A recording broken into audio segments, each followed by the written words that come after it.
और हृदय की गहराइयों से आप सब के लिए वर्ष 2023 मंगलमय हो और तरक्की भरा हो। श्री देवालय संघ एक सामाजिक और धार्मिक एक संस्था है जो कि देश में व्याप्त कुरीतियों और राक्षसी वृत्ति को समाप्त करने के लिए देश के युवाओं, छात्रों और आम जनमानस के लिए शक्तिशाली कैसे बने एक योजना मंथन के रूप में चला रही है।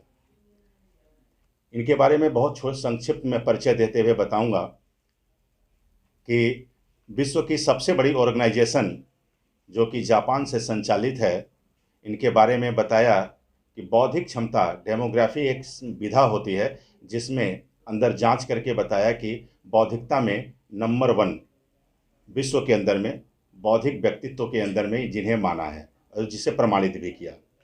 आज के परिवेश को देखते हुए श्री देवालय संघ का गठन किया और देवालय संघ के साथ साथ किस तरह से लोग स्वास्थ्य और अपने जीवन को भी बेहतरीन बनाएं और पूरे देश को खुशहाल कैसे बनाया जा सके, इस बारे में बात करने के लिए अपने प्रेस के बंधुओं को आज आमंत्रित किया है।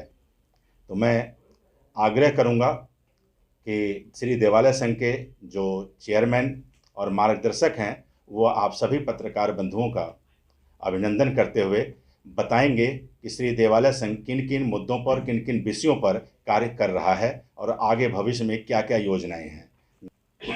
श्री देवालय की स्थापना क्यों की गई? एक विचार सबके मन में आता है कि सभी सुखी हों। ये आप सभी चाहते हैं। वास्तव में इंसान जो है अंदर से सब चाहते हैं सभी सुखी हों। आजकल धर्म के नाम पर अधर्म बहुत हो रहा है, बहुत झगड़े हो रहे हैं। तो ये बिना जाने के धर्म क्या है। धर्म की डेफिनेशन सिंपल एक है कि मानवता के कल्याण के लिए बनाए गए नियम, वो धर्म है। धर्म कोई किसी पूजा पत्ती का नाम नहीं है।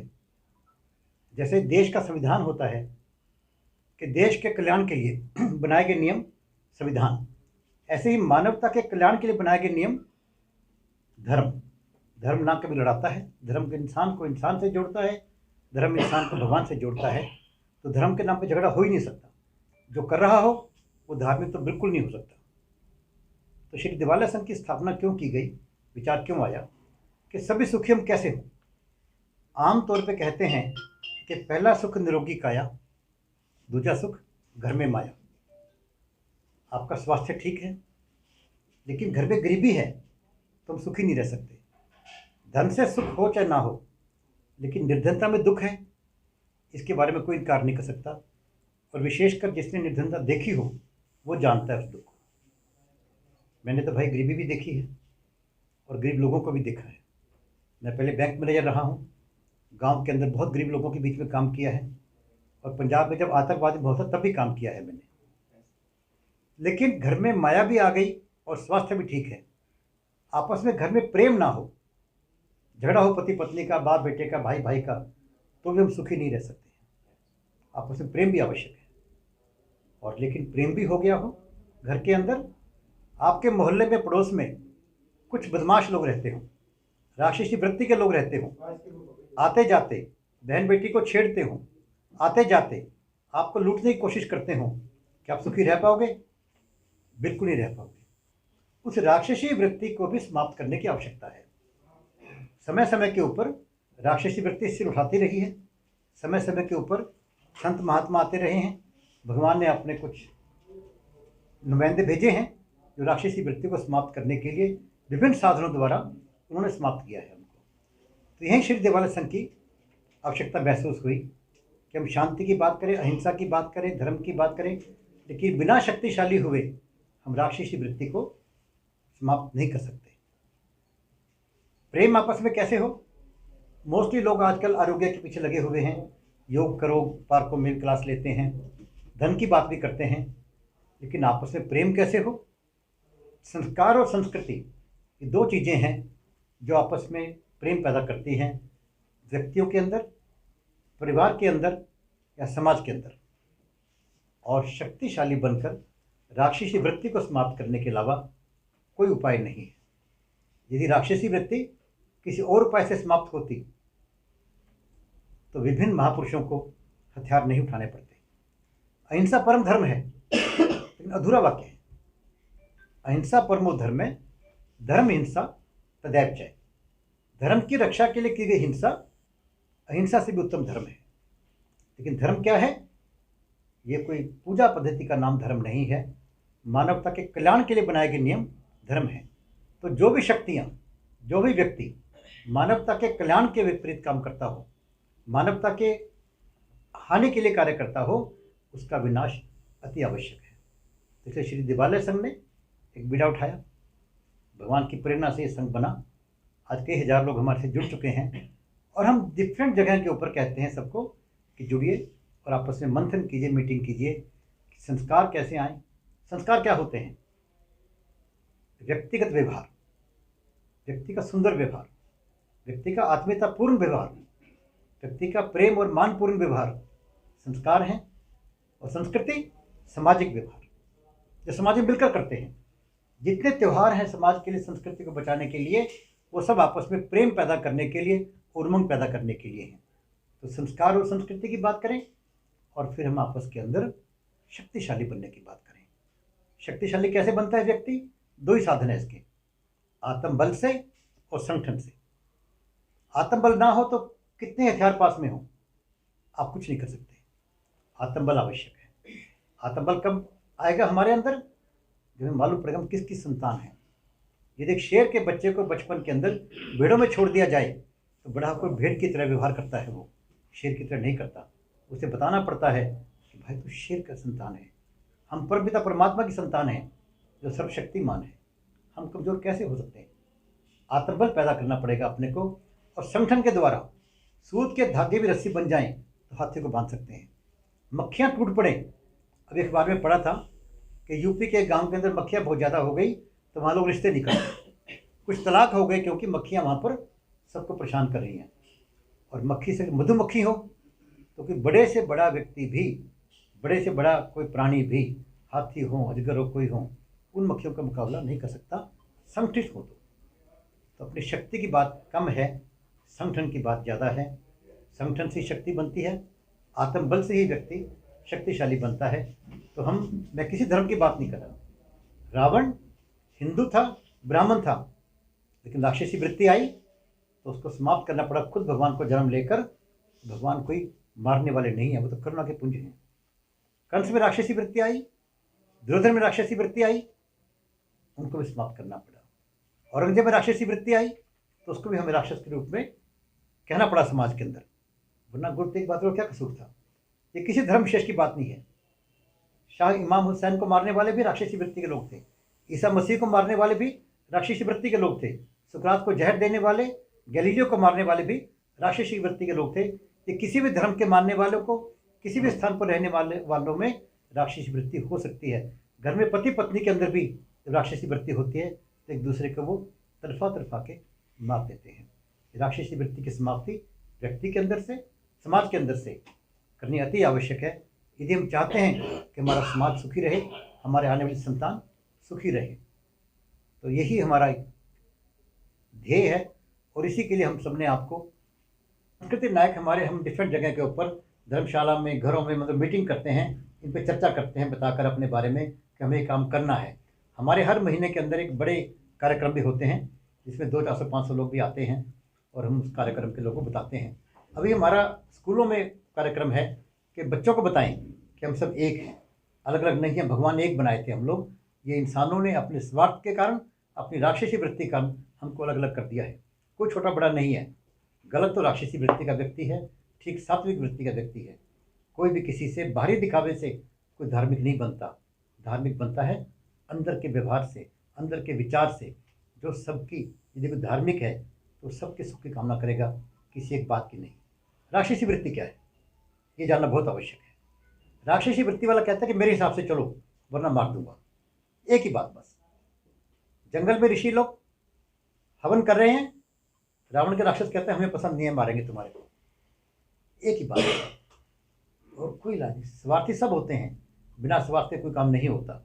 लेकिन राक्षसी वृत्ति वाला व्यक्ति चाहे घर में हो, पत्नी से कहेगा कि मेरे हिसाब से चलो वरना सताऊंगा, मार दूंगा। उस राक्षसी वृत्ति का हमने अपने अंदर से भी समाप्त करना है और समाज के अंदर भी व्याप्त राक्षसी वृत्ति को समाप्त करना है। वो चाहे किसी स्थान के लोगों में हो, चाहे किसी धर्म के मानने वाले लोगों में हो, चाहे किसी व्यक्ति विशेष में हो। जितने भी समाज में बदलाव आए हैं, शंकराचार्य जी एक व्यक्ति हुए थे, 29 साल की उम्र में चले गए। उन्होंने पूरे भारत का 4 बार पैदल भ्रमण कर दिया और चारों दिशाओं को जोड़ दिया। स्वामी विवेकानंद कितने साल जिए? सामाजिक बात करें अपना, जो इस्लाम धर्म के मोहम्मद पैगंबर हैं, उन्होंने कौन से सरकार से बदला भाई? समाज को बदल दिया। गुरु नानक देव ने समाज को बदल दिया, ईसा मसीह ने समाज को बदल दिया, कि अपनी जान देनी पड़ी उनको। समाज में बदलाव सरकार नहीं लाती, समाज में बदलाव तो आप जैसे महानुभाव ही लाते हैं, जो मिलकर चल पड़ते हैं। तो ऐसे कार्यक्रमों के सर आपने जैसे नायकों को जहाँ स्थान मिलता हो, 20 लोग, 25 लोग, 5 लोग बैठिए, चर्चा कीजिए इसके ऊपर। प्रति सप्ताह के हमें शक्तिशाली बनना अति आवश्यक है। इसके बिना राक्षसी वृत्ति के लोग काबू में नहीं आएंगे। हमें संस्कार संस्कृति की आवश्यकता है। बिना संस्कार और संस्कृति के अपने प्रेम भाव नहीं बढ़ेगा हमारे अंदर। आज मुझे कोई पूछे देश में सबसे बढ़िया इंसान कौन है, कौन हुए हैं, तो अब्दुल कलाम आज़ाद का नाम मेरे एकदम सामने आ जाएगा। सेकंड की भी सोचना पड़ेगा किसका नाम लूँ मैं। तो मेरी किसी विशेष धर्म से बात नहीं है, किसी विशेष स्थान से बात नहीं है, पूरे समाज की, पूरी मानवता की बात है। और जहाँ तक बात है कि कई बार लगता है कि हम क्या कर पाएंगे, भाई बीज के अंदर ही पूरा वृक्ष छुपा होता है। कोई बड़े से बड़ा फल, बड़े से बड़ा वृक्ष बीज में छुपा होता है। और बीज में वृक्ष देखना, ये प्रभु कृपा से कोई देख ले तो देख ले, ना देखे तो कोई दिखा नहीं सकता उसको। ऑफिस के अंदर ये मनमोहन सिंह जी के समय की बात है, मैं गया था मिलने उनसे। मैंने कहा आप एक काम कर दीजिए, अपने जो पिक्चर आए, अब पिक्चर में कहते हैं पूरा समय जो हीरो होता है और उसके परिवार वाले पिस रहे होते हैं, लास्ट में जाके हीरो उसको मार देता है। तो लोग कहते हैं सारी उम्र पिसना क्यों, पिसना अपने को, विलन बनो। एक फिल्म सिंघम आई थी, मैंने उससे पूछा अपने पोते से, बेटा क्या बनेगा? कहता पुलिस में जाऊंगा। क्यों भाई? कहता कि बदमाशों को ठीक करते हैं, समाज की सेवा कर रहे हो। मैंने रिक्वेस्ट की थी उनसे, फिल्मों में ऐसा कीजिए कि कुछ समय के लिए हीरो पिसे, बाकी समय विलन पिसे। उसके परिवार के बच्चे परेशान हों कि मेरे पापा ने, मेरे दादाजी ने गलत काम किया था, मैं आज तक भुगत रहा हूँ, तो लोग विलन बनना बंद कर देंगे। ये बिल्कुल ठीक कहा आपने कि समाज के अंदर जो फिल्में हैं ये बहुत बड़ा काम कर सकती है, अच्छा करने के लिए बहुत बड़ा काम कर रही हैं, बिगाड़ने के लिए। तो मैं आपको भगवान का ध्यान करने का भी एक बड़ा सुंदर मंत्र बता देता हूँ। भगवान का ध्यान करने से क्या होता है, आत्मबल बढ़ता है आदमी का। भगवान से जुड़ने का ढंग बता देता हूँ आपको मैं। जैसे कि अपना साइंस क्या देखते हैं, कोई बीमार हो तो उसके अंदर तक जाती है कि किस कीटाणु के कारण बीमार हुआ। ये कीटाणु मलेरिया का है, कोरोना का है, टाइफाइड का है, उसका इलाज करती है। इंसान का कहाँ पर बेस है? आमतौर पे हम 5 तत्व कहते हैं, पृथ्वी, जल, अग्नि, वायु, आकाश। वास्तव में 8 तत्व हैं। इन 5 तत्व से व्यक्ति पूरा नहीं होता, इंसान पूरा नहीं होता, और इनका भी क्रम है। पृथ्वी जल से बनी है, जल अग्नि से बना है, अग्नि वायु से बनी है, वायु आकाश से बना है, 5 आकाश शब्द से बना है। शब्द एक मूल तत्व है, इन 5 में नहीं है। और शब्द मन से बना है। मन भी सब जानते हैं कितना शक्तिशाली है, सबके अंदर है। लेकिन कोई वैज्ञानिक, दिमाग तो खोज लिया, दिल खोज लिया, मन कहाँ पर है, कितना बड़ा है, किस रंग का है, कोई साइंस नहीं बता पाई। और मन बना अहम से, मैं से। मैं हूँ तो मेरा मन है, और उस मैं को टच करना अपने को। और लेकिन मन जो है, मैं के बाद में भगवान बैठा है, आत्मा परमात्मा बैठे हैं, उसको कैसे टच करें? क्योंकि मन उसको अपने काबू में रखे हुए है, मन उसको आगे नहीं आने देता। लेकिन इसमें एक विशेष बात है कि मन मैं और शब्द के बीच में है। अगर मैं को हम शब्द से जोड़ दें, तो सभी संतों ने, ऋषियों ने कहा है, रामायण में कहा है, सबसे उत्तम भक्ति भगवान का नाम सिमरन। शब्द को, मन का वेग तो शब्द से जोड़ दे हम लोग। कोई करे अल्लाह अल्लाह, राम राम, वाहे गुरु, राधे राधे, कुछ भी करो चाहे, मैं को शब्द से जोड़ दीजिए, मन काबू में आ जाएगा। जहाँ बहनें बिंदी लगाती हैं मस्तक के बीच के अंदर, मैं को अपना वहाँ ध्यान लगाकर, कुछ नहीं करना। आप सब बात कर रहे हैं मेरे से, अभी आप कोई भी भगवान का नाम किसी ढंग से ले लीजिए, अपने बेटे का नाम, बच्चे का नाम, कुछ भी आप ले सकते हैं। मैं बोल रहा हूँ फिर भी ले सकता हूँ, आप सुन रहे हैं फिर भी ले सकते हैं। जो चीज़ अपने, जब इंसान कुछ भी नहीं कर सकता, पूरे अंग शिथिल हैं, तब भी वो भगवान का नाम सिमरन कर सकता है ध्यान से।